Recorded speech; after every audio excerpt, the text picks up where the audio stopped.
Allahumma salli wa sallim ala sayyidina Muhammad wa ala alihi wa sahbihi ajma'in, amma ba'd. Rabbana zidna ilma warzuqna fahma taqabbal minna innaka antas samiul alim. Alhamdulillahika ya rabbal alamin.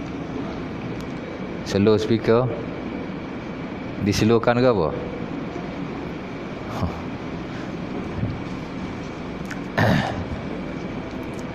Alhamdulillah, syukur kepada Allah Subhanahu Wa Taala kerana pada malam ini dapat sama-sama kita berkumpul untuk kita sambung kuliah kita yang telah lalu, yang telah kita tinggalkan pada beberapa minggu yang lepas. Saya speaker slow ni, you all dengar ke? Dengar?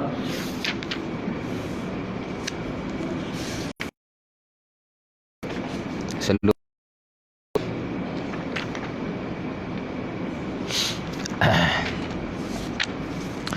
Yang mana kita last hari itu berada pada hadis yang ke 30. Mana 30 hari? Tak habis hari 29 tu. Lorak nak pergi 30. Okey tu. Okey, follow lah tu, bagus tu ha. Hadis 29 tak habis lagi. Ujung tu ada sikit lagi. Pasal dia hadis yang panjang dan Nabi SAW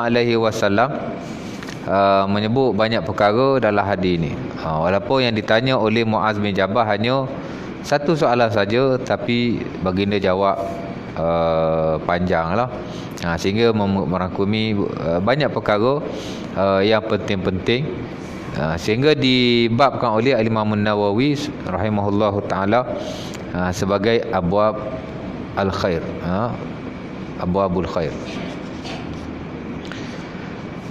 Baik, cara kesimpulannya, mula-mula dulu Nabi SAW ditanya oleh beliau tentang perkara yang boleh bawa masuk syurga dan menjauhi daripada neraka. Maka baginda telah jawab, pertama, kamu sembah Allah, kamu tidak syirik kepadanya. Kemudian kamu semayang, yakni semayang 5 waktu. Kerana semayang yang disepakati wajibnya adalah hanya semayang 5 waktu, walaupun ada lagi semayang-semayang lain yang dikatakan wajib lah, tapi dia termasuk dalam konteks khilaf. Adapun yang disepakati ijma' seluruh ummah hanya semayang 5 waktu sahaja. Itu yang disebut oleh Nabi, kamu semayang, yakni semayang 5 waktu. Kemudian kamu menunaikan zakat, kemudian kamu berpuasa Ramadan, kemudian kamu tahajjul bait, kamu naik haji.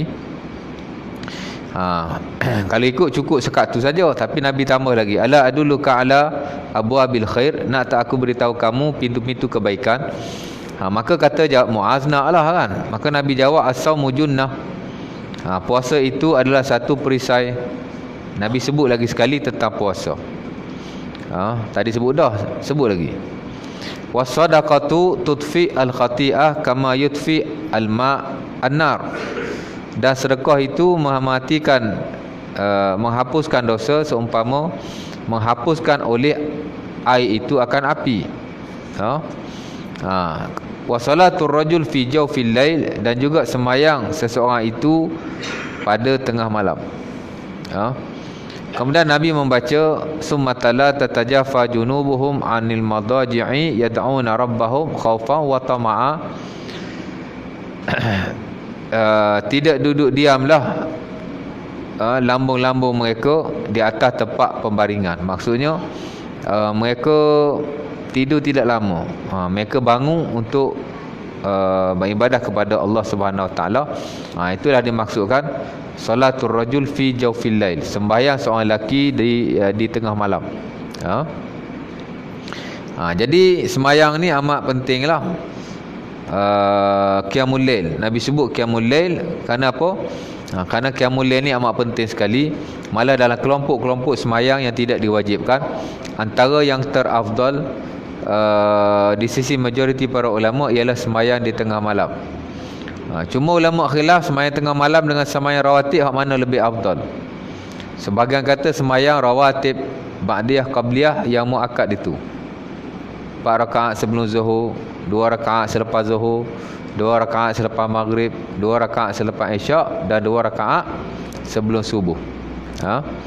Kata ulama hak tu lebih afdal dalam sembahyang-sembahyang sunat yang tidak diwajibkan. Hak muakkad tu lah. Tapi kita tak nafi, sebagian ulama kata sembahyang malam lebih afdal daripada sembahyang-sembahyang lain yang sunat yang tidak disunah, yang tidak digalakkan berjemaah lah. Jadi dia kata dibandingkan dengan sembahyang sunat muakkad, sembahyang malam itu lebih baik.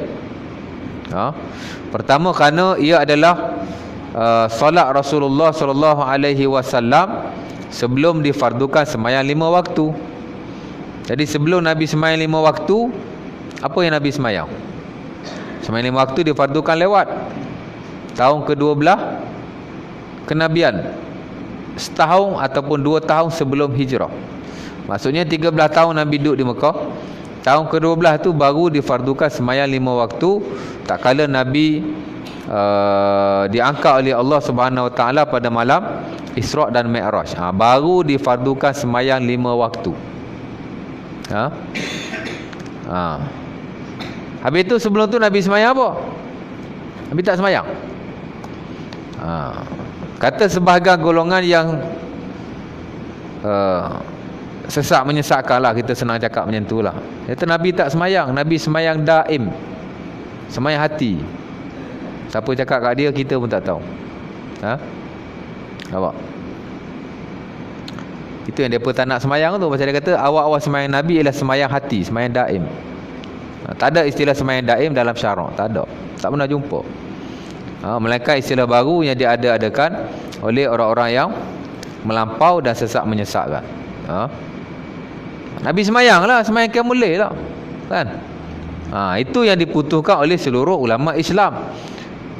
Nabi sembahyang malam di atas beberapa ayat Quran, antaranya dalam surah Al-Mudassir kata Allah, ya ayyuhal mudassir qumil laila illa qalila. Wahai orang yang berselimut, bangunlah sembahyang malam walaupun sedikit. Dan itu yang disebut oleh para sahabat yang lain bahawa sembahyang mereka pada peringkat awal ialah sembahyang malam, tanpa ditentukan masanya dan ditentukan rakaatnya. Hatta kata Al-Imam Ibn Abdul Bar dalam Al-Istizkar, dan sekian majoriti ulama pendapat sedemikian, sekurang-kurangnya 2 rakaat malam mereka mesti sembahyang. Itulah awal-awal sembahyang yang diwajibkan ke atas Rasulullah dan seluruh para sahabat radhiyallahu taala anhum semasa mereka berada di Mekah, before difardukan sembahyang 5 waktu. Tapi pasal mereka ni dia tak belajar tafsir, malah tak perlu belajar pun. Dia tak belajar hadis, malah tak perlu belajar pun. Nak belajar buat apa syariat ni? Tak. Hakikat lalu senang. Baik. Jadi Nabi suruh sembahyang malam. Bahkan dalam buku-buku fiqh memang ada satu bab yang disebut sebagai bab qiyamul lail, bab sembahyang malam. Di sana ada banyak ayat Quran, di sana ada banyak hadis Nabi SAW, dan kelebihan-kelebihan akan sembahyang malam. Sebab itu kalau boleh kita jangan tinggallah every night. Dan sekurang-kurang sembahyang malam ialah sembahyang sunat selepas isyak walaupun 2 rakaat. Sebab itu sembahyang sunat selepas isyak adalah muakkad, walaupun tak ada riwayat fadilahnya pun. Tapi dia sentiasa dilazimi oleh Rasulullah sallallahu alaihi wasallam, malah dia termasuk dalam sembahyang malam. Kan? Lepas sembahyang isyak, tuan-tuan sembahyang 2 rakaat. Tak kira sembahyang apa pun. Sembahyang isyak ba'diyah ke, sembahyang witir ke. Tapi witir 2 tak boleh lah, bagi 3 lah, kan? Di atas hadis Nabi SAW, antaranya hadis Abi Dawud, kata Nabi, alaikum biqiyamil lail walau hal basyat, fama ba'da salatil isya fahuwa minal lail. Sembahyanglah malam walaupun sekejap, kata Nabi. Dan apa-apa yang kamu sembahyang selepas isyak adalah qiyamul lail. Sebab itu dalam buku-buku fiqh, kalau lepas isyak tuan-tuan sembahyang 2 rakaat ba'diyah isyak, selain daripada dia adalah sunat yang muakkad, maka dia juga adalah qiyamul lail. Jadi dapatlah sikit qiyamul lail kita tu, ya tak? Daripada tak sembahyang langsung. Tapi lebih baik kita sembahyang juga di tengah malam, ataupun sekurang-kurangnya subuh tu kita bangun lebih awal untuk kita sembahyang dapat 2 rakaat, 4 rakaat pun dah kira bagus, insya-Allah taala. Itu tuan-tuan boleh belajarlah dalam ilmu fiqh tentang qiyamul lail. Yang penting adalah sembahyang malam yang kita lakukan, ya. Baik, kemudian Nabi menyambung lagi, ala ukhbiruka bi ra'sil amri wa amudihi wa zarwati sanamihi. Nabi kata, nak tak aku beritahu kamu akan induk segala urusan dan tiangnya dan puncak keagungannya. Qultu bala ya Rasulullah. Kata Muaz, naklah ya Rasulullah. Maka pun Nabi jawab, Rasul amri al-Islam. Dagai, ya. Speaker tak kuat tak? Suara anak kena kuatkan pula. Pasal apa kuat speaker tak kuat pula ni? Pasang luar. Luar tak payahlah pasang dalam je. Bagi kuat pun tak apa. Luar dalam sekali.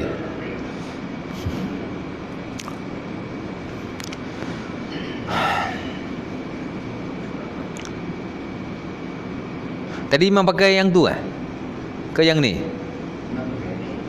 Yang tu kuat sikit. Minta yang tu abang. Tak sama. Mana dah sama? Lainlah anak rasa. Anak kuatkan suara ni. Kalau anak cakap pelan, you all tak dengar.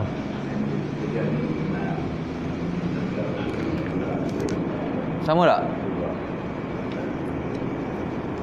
Cuba. Kan lain tu. Kan lagi power tu. Coba. Ni atas luar ke dalam? Luar dalam. Apa speaker tak kuat ni?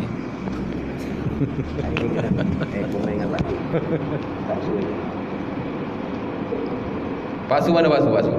Lagi dah paksu.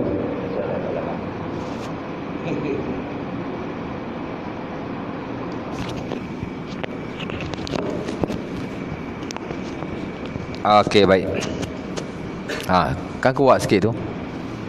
Macam sama je. Kuat sikit. Okey, baik. Maka bila dia kata nak, Nabi pun katalah. Nabi kata Rasul amri al-Islam. Nabi kata induk segala urusan ialah Islam. Wa amuduhu as-salah, dan tiangnya adalah semayang. Wa zarwatu sanamihi al-jihad, dan puncak keagungannya ialah jihad. Apa yang paling penting nombor satu, Nabi kata Islam. Al-Islam ya'lu wa la yu'la alaih. Islam berada di atas dan tidak ada yang lebih tinggi daripadanya. Sebab itu dalam banyak hal syariat Islam mesti berada yang tertinggi sekali dalam mana-mana peraturan, dalam mana-mana perundangan. Tapi kita tak tahulah berlaku atau tidak di sebahagian negara, Allah Ta'ala alam. Tapi dalam konteks yang am, memang Islam mesti diutamakan, kerana Nabi SAW menyatakan induk kepada segala urusan ialah Islam. Nampak? Wa amuduhu as-salah, dan tiangnya adalah semayang. Bila Islam adalah asas segala perkara dan induknya, maka perlu kita tahu bahawa tiangnya adalah semayang. Sebab tu kalau ibadah lain kita buat, tiba-tiba semayang kita tak buat, maka umpama satu binaan yang tidak ada tiang, boleh berlaku ke? Tak boleh berlaku ke? Tak. Mana ada binaan tak ada tiang? Allah Ta'ala alam lah. Kalau ada, mungkin ada lah. Hari ni teknologi tinggi kan. Tapi kebiasaannya sesuatu binaan, suatu asas itu mesti ada tiangnya, dan semayanglah adalah tiang kita. Sebab itu semayang kita perlu jaga lebih daripada yang lain. Kemudian Nabi kata wazar watu sinamihi al-jihad, dan puncak keagungannya yakni Islam ialah jihad. Nombor satu Nabi kata Islam, tapi kamu kena tahu tiang Islam itu adalah semayang. Tak? Dan puncak keagungan Islam itu ialah jihad. Cuma jihad ni ada banyak konteks lah. Dan dalam Quran Allah Subhanahu Wa Taala sebut jihad dalam banyak ayat. Dan boleh kata hampir tidak semua surah, tapi ada surah yang Allah Taala sebut tentang jihad. Dan ada puluhan ayat sebenarnya. Dalam Mu'jam Al-Ma'an dia kata ada 26 ayat Allah Taala sebut tentang jihad. Bila ayat Quran Kalau sebut satu ayat pun dah penting. Kalau sebut puluh-puluh ayat, benda yang lebih-lebih penting lah. Kan? Hatta semayang pun kalau kita tengok, perintah semayang pun Allah Ta'ala sebut dalam Quran 5 kali je. Tapi jihad Allah Ta'ala sebut sebanyak 26 kali. Dan dia ada dalam surah-surah yang panjang. Dalam surah Al-Baqarah ada ayat-ayat pasal jihad. Dalam surah Al-Imran ada ayat pasal jihad. Dan surah Al-Ma'idah depan-depan tu semua ada ayat pasal jihad. Dan surah An-Nisa ada ayat pasal jihad. Sampai surah At-Taubah, sampai surah Al-Anfal. Sementara 2 surah itu adalah ayat peperangan. Confirm ayat jihad banyak. Tuan-tuan nak tengok tentang jihad, tengok dalam 2 surah. Satu At-Taubah, satu Al-Anfal. 2 surah yang paling banyak memuatkan ayat tentang jihad.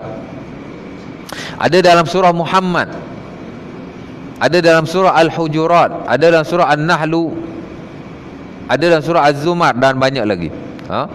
Dan dia ada satu bab yang penting. Hatta dalam ilmu fiqh memang ada satu bab yang disebut sebagai babul jihad. Kebiasaannya selepas bab haji adalah bab jihad, kan? Tapi kita tak ada nak belajar. Kadang-kadang tak sampai. Belajar bab wudu, bab mandi, bab taharah apa gitu gini, masuk bab semayang, tukar ustaz, mula balik lagi. Belajar taharah, masuk bab semayang, tukar ustaz, mula balik lagi. Tak sampai-sampai hak lepas-lepas tu. Tak? Tapi kalau kita belajar sampai, dia akan pergi sampai babul jihad. Kebiasaannya selepas bab haji. Dan dia satu bab yang penting untuk kita tahu sebenarnya, ya. Baik, dan jihad ni secara amnya dia ada 2 konteks lah. Pertama, konteks khas, itulah jihad memerangi kufar. Itu jihad yang khusus dia panggil. Itulah jihad para Nabi SAW dan para sahabatnya, memerangi orang kufar yang lawan Islam. Bukan semua kufar lah, tapi kufar yang lawan Islam. Seumpama yang Allah Ta'ala sebut dalam surah At-Taubah ayat 36, kata Allah, wa qatilul musyrikina kaffah kama yuqatilunakum kaffah. Perangilah orang-orang musyrik keseluruhannya sebagaimana mereka memerangi kamu keseluruhannya. Mana bukan semualah, tapi hak lawan Islam tu, hak tak nak dengar cakap Islam tu, kita wajib memeranginya, ya. Baik. Yang kedua, konteks yang lebih luas, dia sebut jihad yang am. Hak ni hak luas sikit lah. Itulah segala perkara yang kita buat pada jalan Allah, semua dianggap sebagai jihad. Ibadah kita jihad. Pasal ada jihad an-nafs, jihad melawan nafsu. Dan di sisi sebagai ulama, jihad yang paling afdal ialah jihad melawan nafsu. Betul tak? Pasal nak buat benda baik ni memang kita kena lawan nafsu kita. Nak semayang kena lawan nafsu, tuan-tuan, kan? Kena lawan nafsu tidur. Ke tak tidur? Tidurlah seronok sekali. Kan? Saya pun kalau tak ada kuliah hari ni, siap-siap tengah tidur ni. Pasal hari ni penat daripada pagi sampai maghrib tadi, tak berhenti. Pagi pergi sekolah, lepas pergi sekolah pergi KL, balik KL pergi Bandar Baru pula, balik-balik maghrib. Tak penat kita? Penat juga, tuan. Urusan dunia tak pernah habis. Betul tak?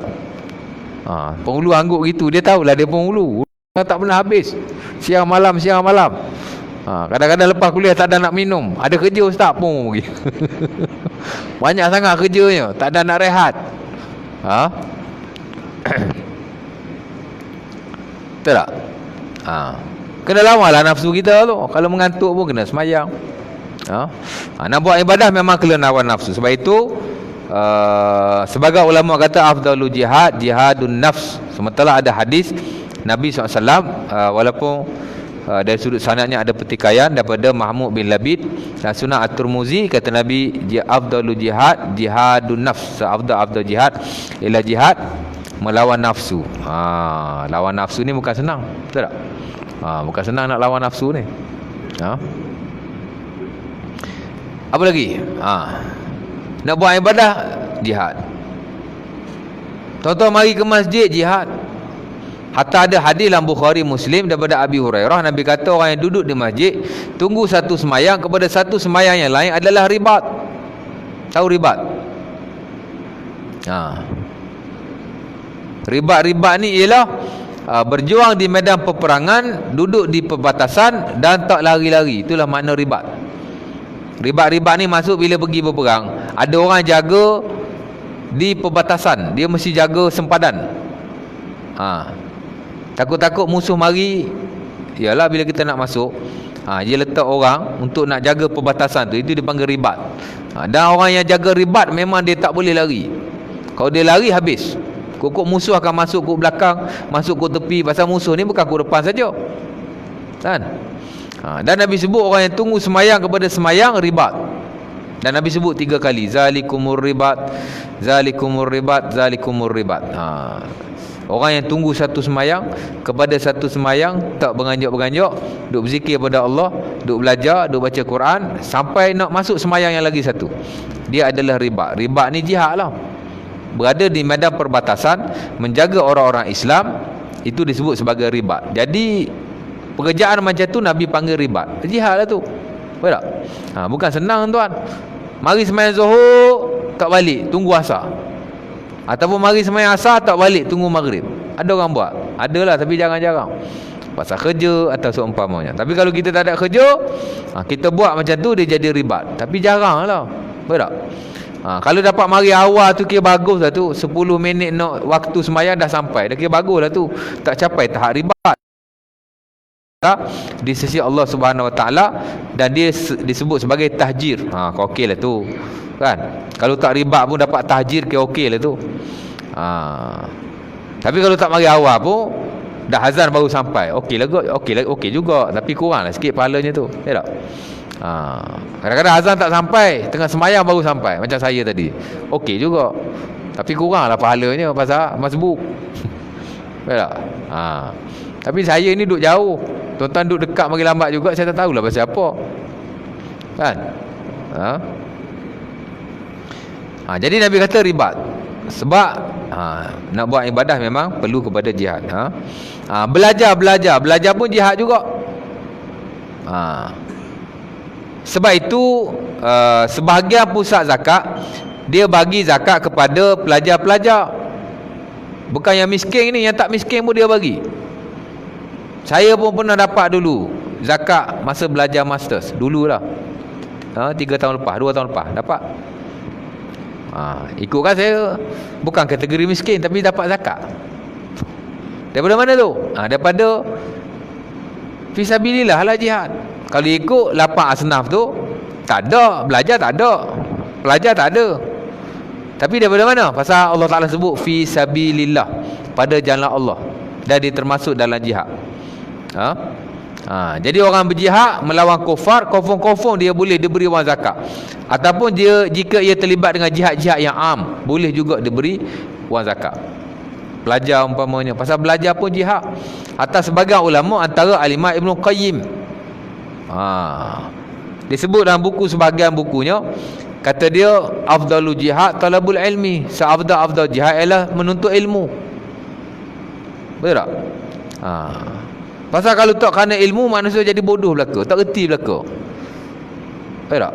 Hak dunia baik, hak akhirat baik. Kalau orang tak ada ilmu, macam mana orang nak jadi reti? Orang takkan jadi reti. Jadi dia kata itu satu jihad yang besar, malah jihad terbesar sekali. Sebab tu Allah Subhanahu Wa Taala sebut dalam surah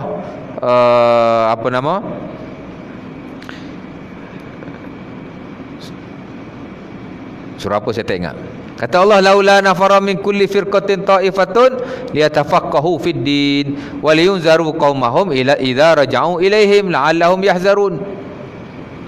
Kata Allah, kenapa tidak dalam banyak-banyak orang Islam hanya ada satu kelompok kecil saja yang tidak keluar berjihad atau seumpamanya. Habis itu dia buat apa? Dia belajar supaya dia dapat memperingati orang lain bila mereka kembali kepadanya, kan?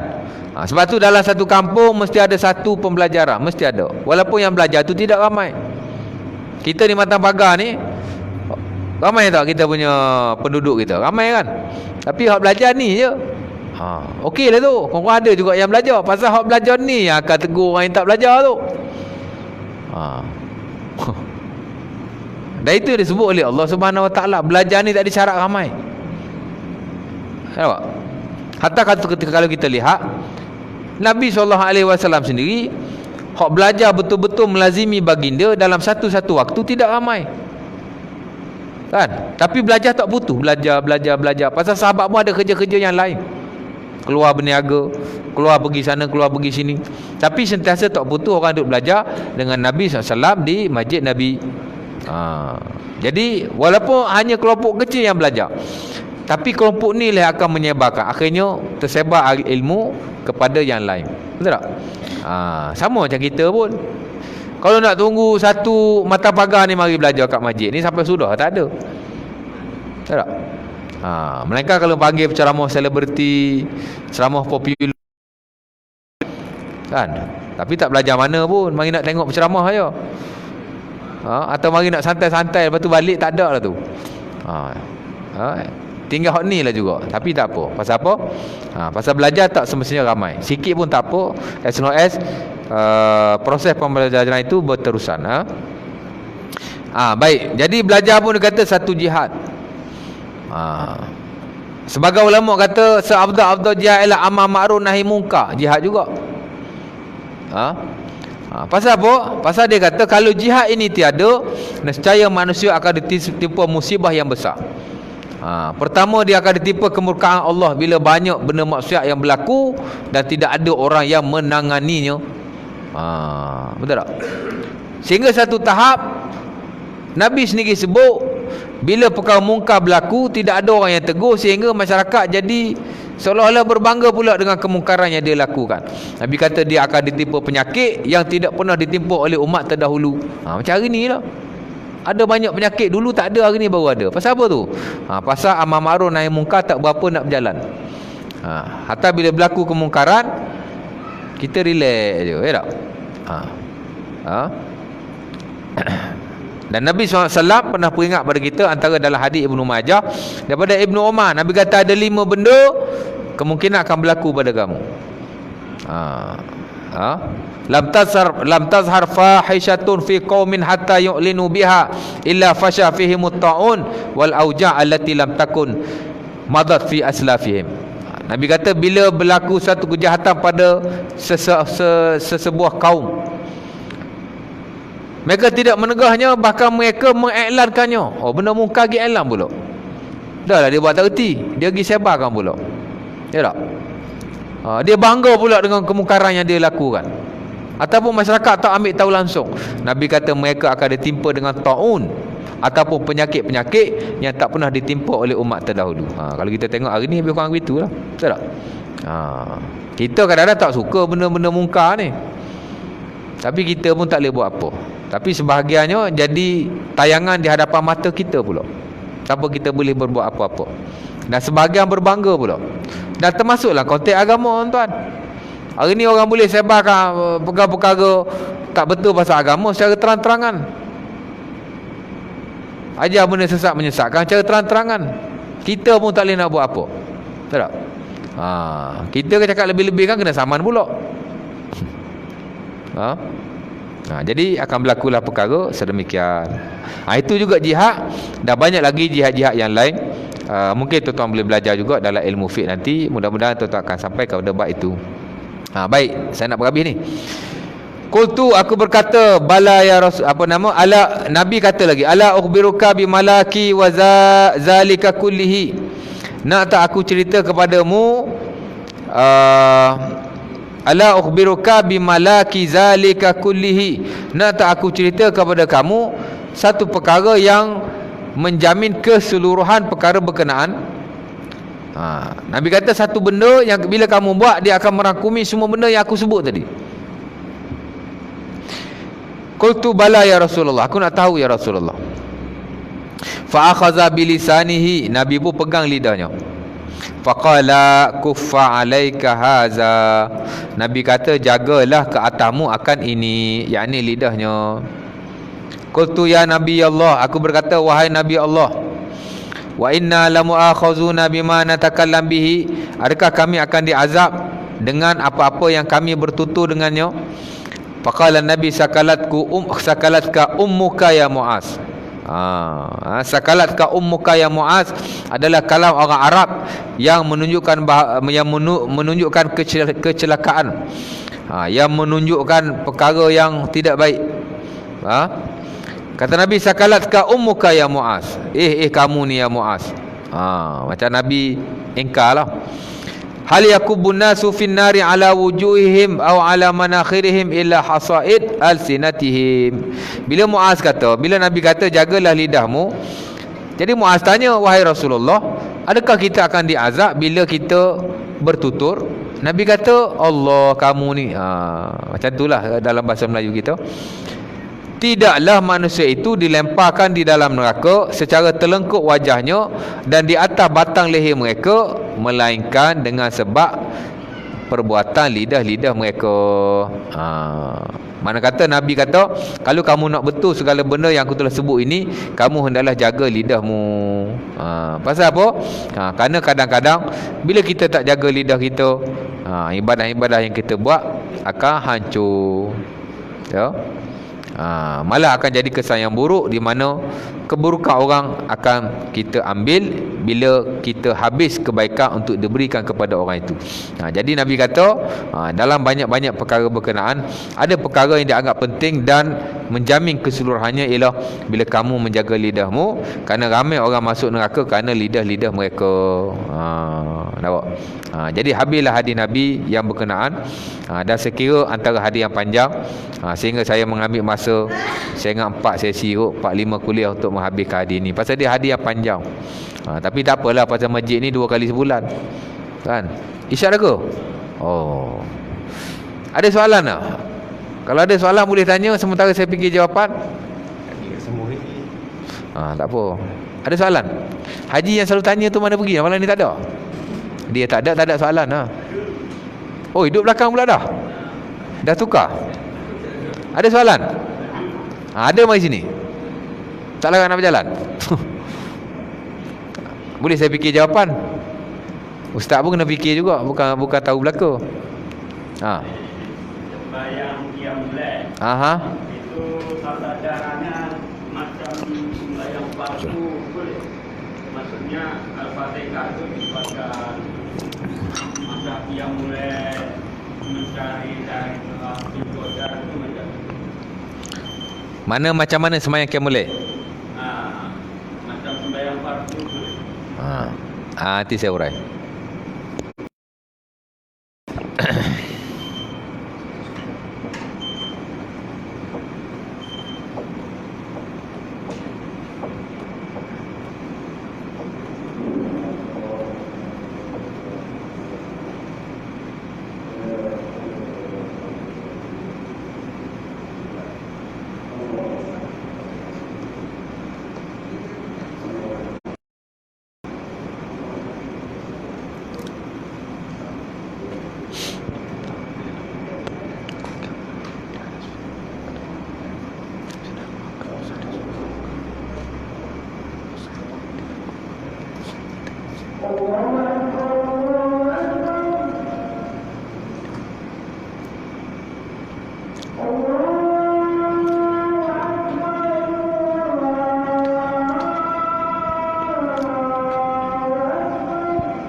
Allahu Akbar.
Allah Allahu Akbar.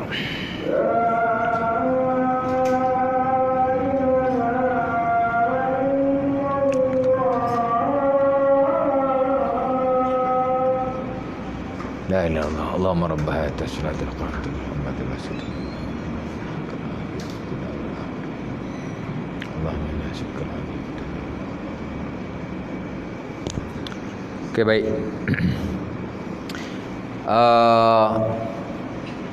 Abang kita tanya pasal kaifiat qiyamul lail. Baik, sebenarnya qiyamul lail ni dia ada beberapa bab yang dibahaskan dalam buku-buku fiqh. Biasanya dia merangkumi 4 bab yang terutamalah. Pertama ialah hukum sembahyang qiyamul lail. Hukum dia ialah sunat muakkadah di sisi majoriti para ulama, sunat muakkad. Pasal apa? Kerana dia dirutinkan oleh Nabi SAW dan Nabi tidak pernah meninggalkannya. Dan jika Nabi meninggalkannya, Nabi akan qada pada pagi hari. Cuma Nabi akan sembahyang secara genap. Umpama diriwayatkan dalam Sunan Abi Dawud daripada Aisyah radhiyallahu taala anha dan juga Abu Sa'id Al-Khudri yang menunjukkan bahawa Nabi tak pernah tinggal. Tapi kalau Nabi tinggal dengan sebab Nabi sakitlah terutamanya, Nabi akan qada pada siang hari. Sebab itu dia jadi sunat muakkad. Hukum dia sunat muakkad. Yang kedua ialah tentang kelebihannya. Ada banyak kelebihan. Saya ingat berbelah-belah kelebihan ataupun fadilat tentang qiyamul lail, fadail qiyamul lail. Antaranya ialah ia adalah waktu kita dekat dengan Allah Subhanahu Wa Taala. Waktu kita paling dekat sekali dengan Allah ialah ketika qiyamul lail, tengah malam. Umpama yang diriwayatkan oleh Abi Hurairah dalam Sunan Abi Dawud dan sebagian sahabat yang lain, di mana Nabi kata aqrab yakunul abdi min rabbi fi jawfil lailil akhir. Nabi kata waktu yang paling dekat sekali kamu dengan Tuhan, seseorang hamba dengan Tuhannya ialah di tengah perut malam. Yakni bila kita bangun qiyamul lail, beribadah kepada Allah Subhanahu Wa Taala. Waktu yang paling kita dekat dengan Allah, dan juga tak dinafikan waktu yang paling mustajab sekali. Kalau kita ada hajat, ada keperluan kepada Allah Subhanahu Wa Taala, mungkin tengah malam lah waktu yang paling mustajab. Pasal dalam hadis Abi Dawud, Nabi ditanya oleh Abi Umamah Al-Bahili, ataupun sahabat bertanya, diriwayatkan oleh beliau, su'ilan Nabi ayyud du'a asma, ya Rasulullah, mana doa yang paling mustajab? Nabi kata jawful lailil akhir, di tengah malam yang akhir. Sebab itu sembahyang malam ni adalah sembahyang amat-amat digalakkan. Pasal kelebihannya yang teramat banyak sekali. Dan ada banyak lagi lah fadilat-fadilat yang lain. Sebab itu kita amat digalakkan melakukannya. Yang ketiga ialah waktunya. Waktu sembahyang qiyamul lail.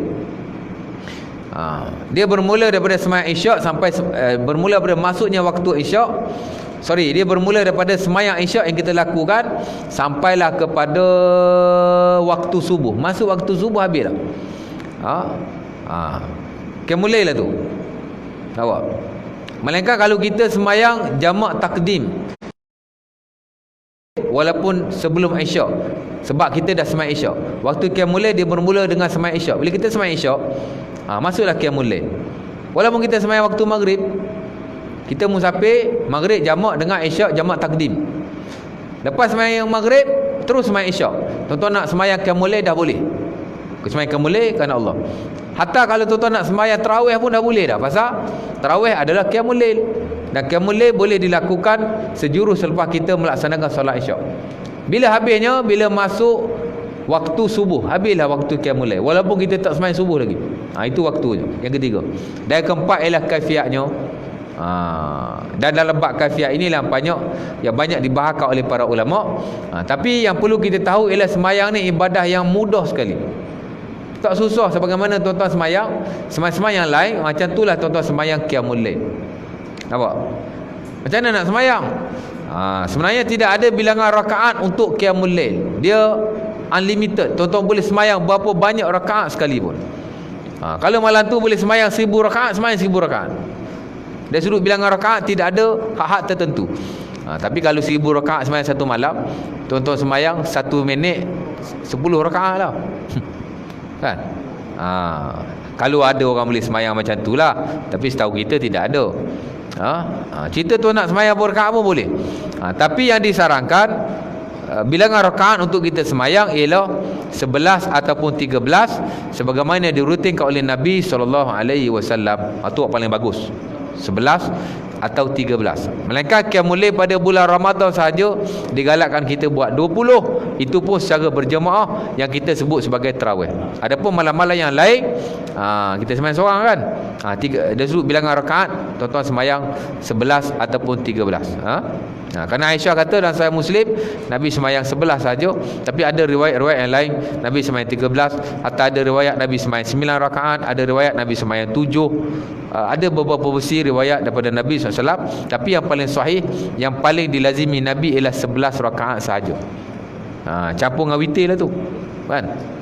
Itu dah sudut bilangan rakaat. Cara nak sembahyang ialah sembahyang 2-2-2. Itu the best.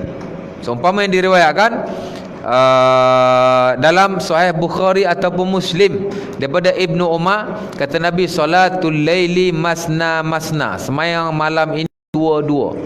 Jadi sembahyang malam yang paling baik ialah 2 rakaat 1 salam, 2 rakaat 1 salam, 2 rakaat 1 salam, sampai kita dah tak nak sembahyang lagi. Nampak? Tapi kalau kita nak gabungkan 4 rakaat 1 salam, boleh. 4 rakaat 1 salam, 1 tasyahud lah. 4 rakaat 1 salam, 1 tasyahud. Boleh juga 6 rakaat 1 salam, 8 rakaat 1 salam, boleh belaka. Atau kalau tuan-tuan nak sembahyang malam tu 100 rakaat contohnya, 1 salam pun boleh, pasal dia sembahyang yang tidak ada apa-apa masalah. Cuma sebaik-baiknya sembahyang 2 rakaat 2 rakaat 2 rakaat. Dan kalau tuan-tuan nak sembahyang hanya dengan 1 salam sahaja, tuan-tuan buatlah 2 tasyahud jika ia melebihi daripada 2 rakaat. Jika ia melebihi daripada 4 rakaat. Kalau tuan-tuan nak sembahyang 2 rakaat, tak ada masalah. Kalau tuan-tuan nak sembahyang 4 rakaat, buat 1 tasyahud. Kalau tuan-tuan nak 1 salam lah. Kalau tuan-tuan buat 2 tasyahud, dia akan mirip dengan sembahyang zuhur atau asar atau isyak, dan dia makruh di sisi sebahagian para ulama. Jadi kalau nak sembahyang 4 rakaat 1 salam, buat 1 tasyahud 1 salam saja. Kalau nak sembahyang 6 rakaat, buat 2 tasyahud 1 salam. Kalau sembahyang 8 rakaat, 2 tasyahud 1 salam. Maknanya kalau kita sembahyang lebih daripada 4, buat 2 tasyahud dengan 1 salam. Nak salam banyak kali, aku nak sembahyang malam ni tak kira berapa rakaat pun, tapi 1 salam saja, tak ada masalah kan. Tapi buat 2 tasyahud itu lebih baik. Tapi kalau buat 1 salam 1 tasyahud dengan berapa banyak rakaat pun tidak ada masalah sama sekali. Cuma saya sebut hak paling bagus 2 rakaat 1 salam, 2 rakaat 1 salam. Itu saja tentang kafiat sembahyang malam. Adapun dari sudut bacaan, sebenarnya tidak ada bacaan yang khusus untuk sembahyang malam. Hatta Nabi SAW ada banyak baginda sembahyang membaca surah-surah yang panjang.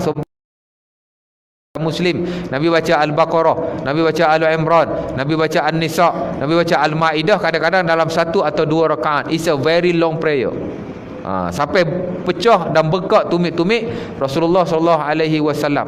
Hingga Mughirah kata, pasal apa kamu sembahyang banyak-banyak ni wahai Nabi? Salla Rasulullah bil-laili hatta tawarramat qadamah fasuila ghafarallahu laka ma qaddam ma ghafarallahu laka. Nabi sembahyang sampai pecah dan bengkak tumitnya. Jadi sahabat kata pada dia, buat apa kamu sembahyang banyak-banyak? Kamu telah diampunkan dosa. Nabi kata, afala akuna abdan syakura. Kerana tidak bolehkah aku menjadi seorang hamba yang bersyukur kepada Allah Subhanahu wa taala. Nampak? Nabi baca surah yang panjang-panjang. Hatta Aisyah kata panjang sungguh sembahyang Nabi, menjangkau 1 rakaat, surah-surah yang panjang.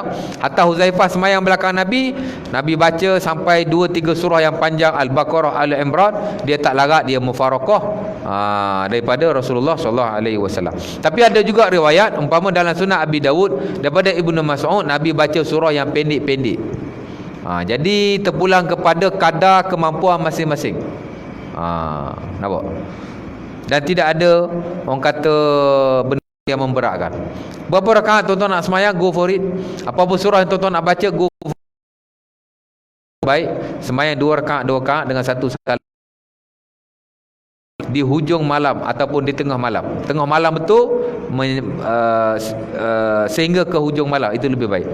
Tapi kalau tuan-tuan dah sembahyang isyak pukul 11 karang, pukul 10 karang, tuan-tuan nak sembahyang qiyamul lail dah boleh dah. Cuma sebaik-baik ialah di tengah malam, meleret sehingga waktu sahur. Itu waktu yang paling bagus sekali. Nampak? Dari sudut bacaan tidak ada apa-apa masalah. Dia satu sembahyang yang amat luas konsepnya. Boleh? Boleh bang? Ketidurlah. Ada yang mengatakan Seeloknya selepas tidur. Seloknya Lepas tidur. selepas tidur. Ada yang menjaga. Semayang qiyamul lail, lepas semayang isyak sudah boleh semayang qiyamul lail. Semua sebaik-baiknya ialah di tengah malam. Dan sebaik-baiknya juga di sisi sebagian ulama lah, tapi tidak semua, setelah kita tidur. Tapi tidak jadi syarat. Tak ada syarat sama sekali. Nampak?